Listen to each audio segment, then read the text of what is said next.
сол не айтайын жастарға. Жастар ерінбеңдер, жұмыс істеңдер, жұмыс деген жетеді, техника деген қазір көп, любой жерде бар жұмыс.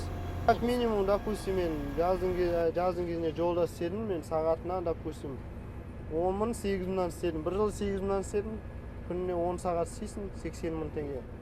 Күніне? Иә, күніне. Айына қанша шығады? Айына, тоқтамай бір 3 ай істедім ғой, 2,5 миллионнан 2 миллион. Тоже жол болған соң ол да сразу ақшаны ояқта сразу саған бермейді, жүресің, күтесің былай. Көбінесе тоже опасно ше. Кидалалар болады, неше түрлілер болады, короче. Таныспен істеу керек қой, короче, таныс біреу ақшаға конкретно отвечать ететін адаммен. Негізі жақсы жұмыс та? Абай негізі, иә. Айтады ғой, ковшами бабки гребет дейді ғой. Сол сияқты ғой, бір көтергені там уже ақша ғой. Уже бір қыздырған, уже погрузчик.